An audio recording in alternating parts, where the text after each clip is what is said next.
Hello, everyone, and welcome to Everyday Wisdom for Families. Today, our show, we have Angie Patterson.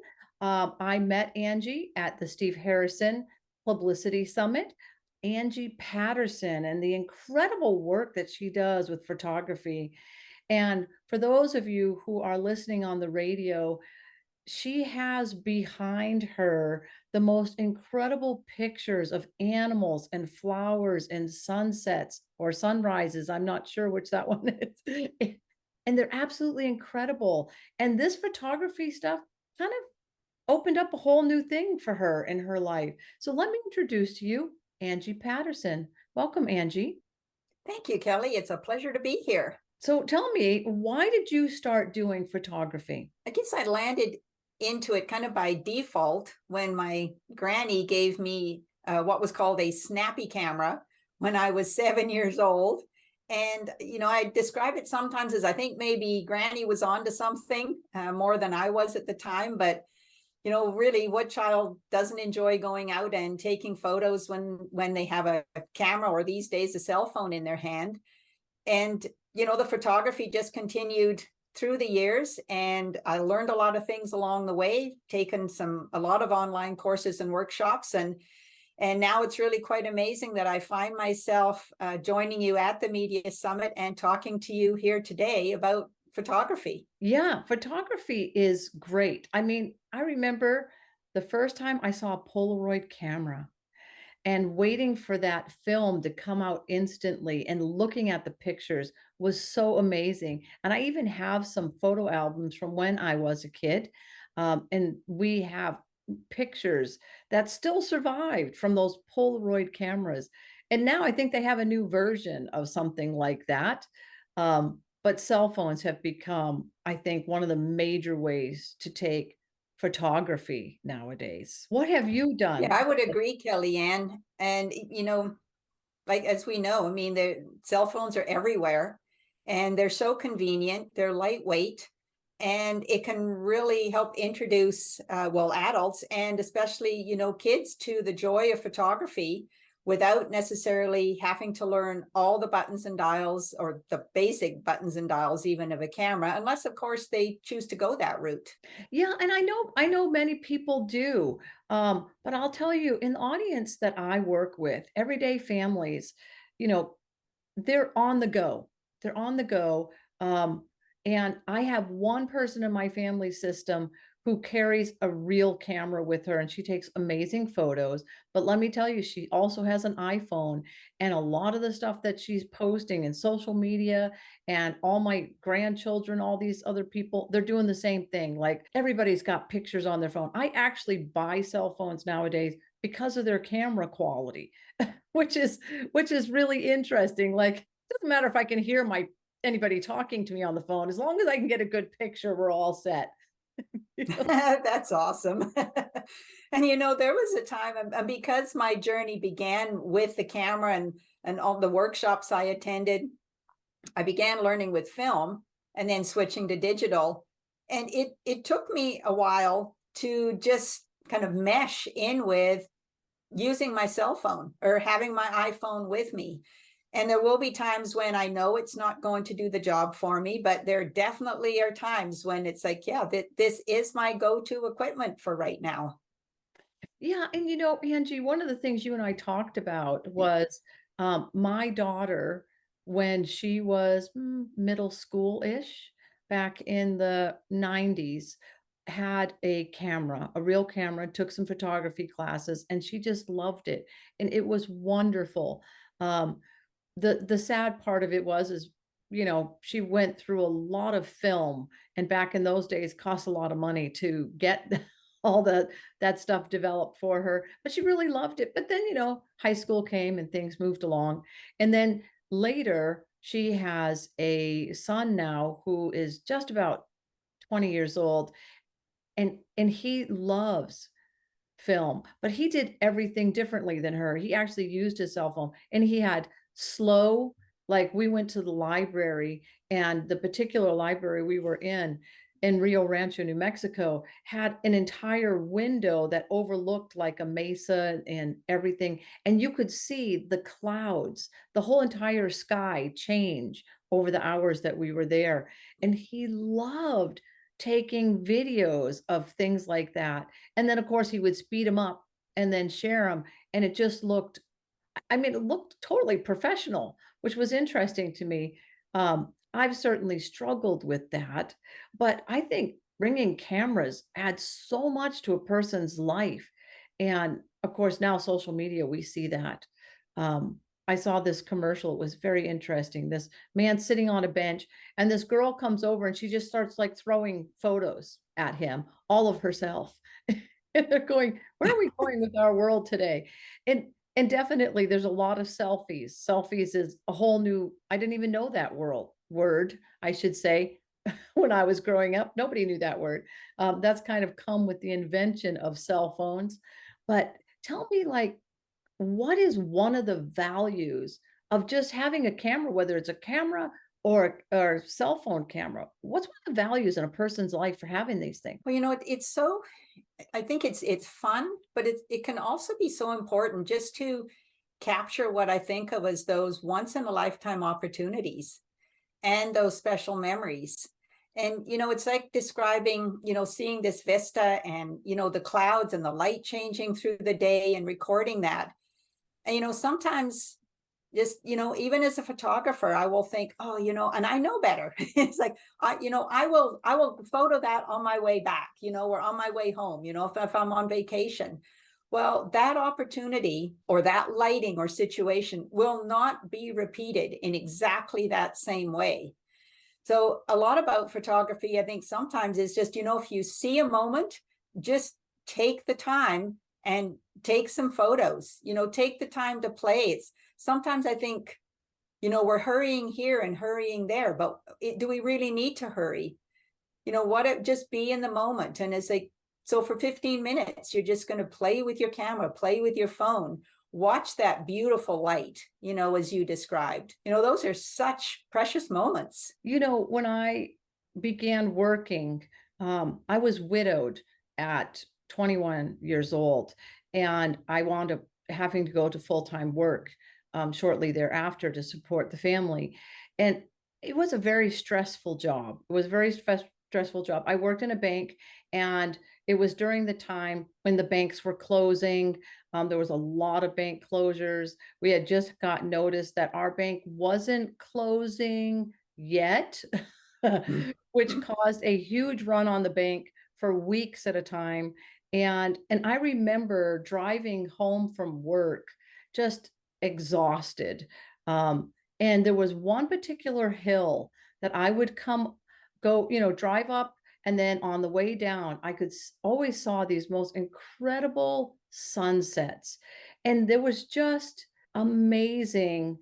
I would always just slow down and just look. I mean, there was no way I could pull over and take a photograph.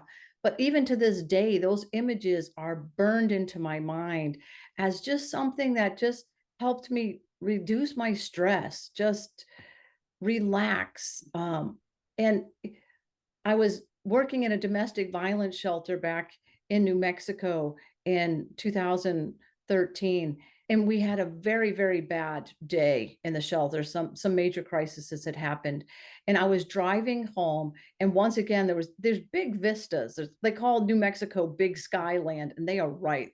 And I was driving, and I literally saw a cloud that looked like a woodpecker running, like something you would have seen from Wile E. Coyote, right? Where the feet are like a circle, spinning, and then with its wings spread out and its neck, elongated because it's running. And I literally did. I pulled over the car and I took photographs of that. And by the time I got back in the car, put my seatbelt on and was ready to go, that cloud was gone.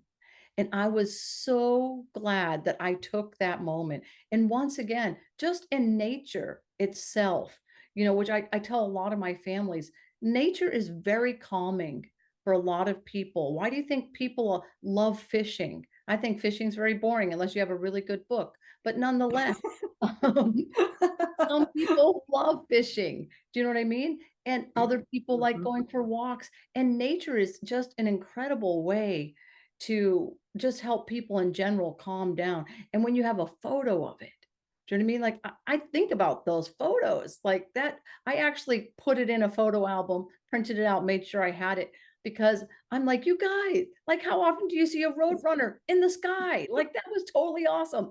And the best way to change my heart and mind and refocus everything to go home to my family and care for them after a stressful day at work. That is so incredible. I love that you share that story, because that a lot of the time is what photography is about as well, right? Is making yourself stop and, spending that time, as you know, I mean, the clouds change so quickly. I mean, you very likely won't, well, I'm sure won't ever see that again, Yeah. and not in the same way. And bringing up nature, I find that being in nature, it is just, I mean, it's such a magical place, and it's so blissful, and it's interesting, and there's so many facets of it to explore and observe. But I find as well, so whether it's with a cell phone of some sort or a camera, it's just being in the zone, right? Just and I suspect that you experienced that, right? It was just you and the equipment you were using to take that Roadrunner cloud, and it's like the rest of the world does not exist.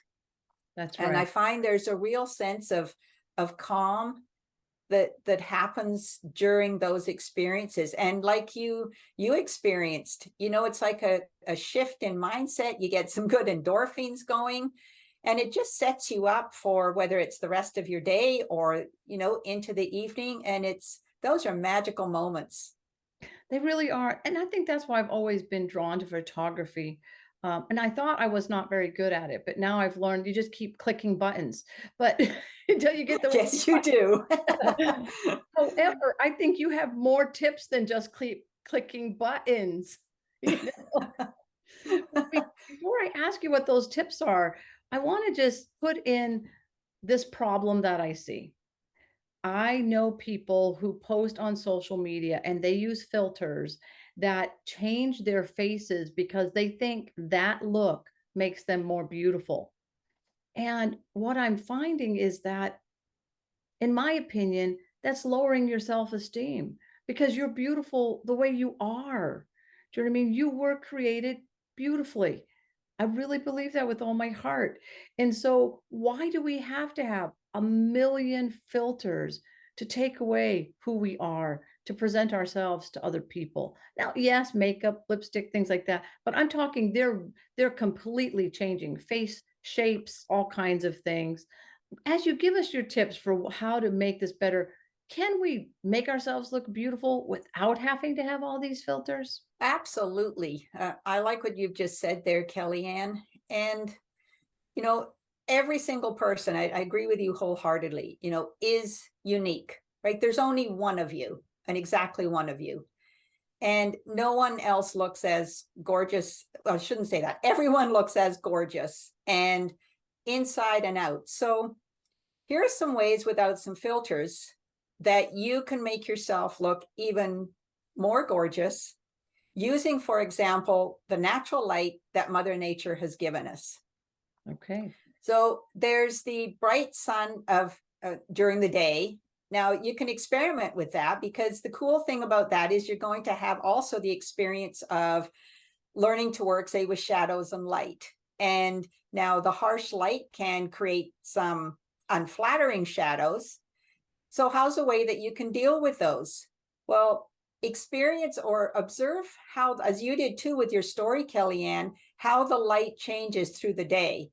So, there was a time where I was thinking, blue sky, bright sun, what a great day for photos.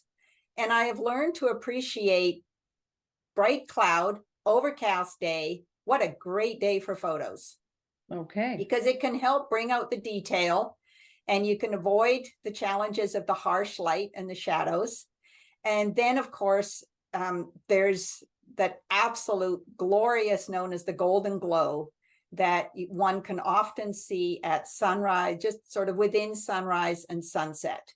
I mean, that light, when you see it bathe the land or on people's faces, I mean, it is stunning. And so, instead of using filters, why don't you use, you could use Mother Nature's filters, that glorious golden glow of the light, the cloud cover, so that you can see your features.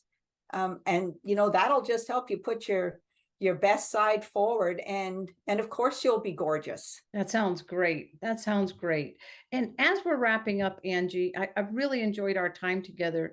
And I really see that photography can build self-esteem and it can calm us down.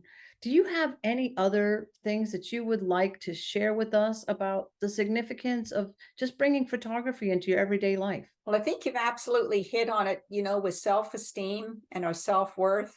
I think definitely can build confidence. And I think it can be used as a way of storytelling. For younger children, it's can definitely just be just a playtime. But I think too, what about that struggling teenager? What if they could use photography to boost their own self-confidence, learn how to take photos that they're proud of, just implement some simple basic photography tips and using it to tell their story perhaps, or even how they feel when maybe they're not able to put their feelings into words, but they can find a way to express that through photography. And I think also, there's something about having a camera in your hand, at least I find for me, it can almost be like not a security blanket, but there's something comforting as well, I find, about having a camera, because we want it to be fun and enjoyable. But there will be times when, as you grow as a photographer, if you choose to, that you will be out of your comfort zone. But those are great learning experiences. And I just think, just make it stress-free. There will be things that happen that you won't be thrilled with, but I think you can learn as much from what did not turn out how you envisioned with your photos as what does turn out well for you. So just take it all as a great learning experience. Know that you don't have to get it right, and you won't get it right every single time, but it will be perfect for what you get to learn with. Just have fun. For all these children and teenagers, you may turn out to be the family photographer, and it helps connect people, might connect you to your neighbor that has an interest in photography. Maybe it's someone that lives alone and they're looking for a hobby and they're interested in photography. It's ways to connect with people as well as connecting with nature. That just sounds great. That sounds great. I know my family has a history of making funny face pictures. I put one of my funny face pictures with me and my 3-year-old daughter on TikTok, and it got more hits than anything else I put out there. Yeah, And right on. all I did was caption it as make funny faces with your kids. It brings joy to your relationship. And yeah, I mean, my son's wedding, the photographer has a picture of all of his groomsmen holding him while he was like laying, vertically across them all in a like a ta-da type pose. And I mean, and that was a favorite photo of the Yeah, whole. candid photos are so much fun. It's so much fun. Yeah. Everybody who's listening, Everyday Wisdom for Families, people out there, you know what? Always talking about how to bring joy to your relationship with your children. Joy in the relationship with your children overcomes a magnitude of stress and conflicts. Let's bring photography in as one of our ways to bring joy back into these relationships with our children and family members. Angie, so great having you here today. Can you tell us, please, your contact information? Because you also teach this and you're a photographer yourself. Yes, so my website is www.angiepattersonphotography.com. I'm also under Facebook under the same name of Angie Patterson Photography. And as you mentioned, I am the creator of an upcoming online course due to be released probably by December of 2022. And email of the same address if people have questions or would like to get in touch with me. It's just Angie@angiepattersonphotography.com. And it's been a pleasure. Thank you, Kelly Ann. So great being with you. Okay, everybody, Everyday Wisdom for Families. This is Kelly Ann. Thank you for joining us. Bye-bye.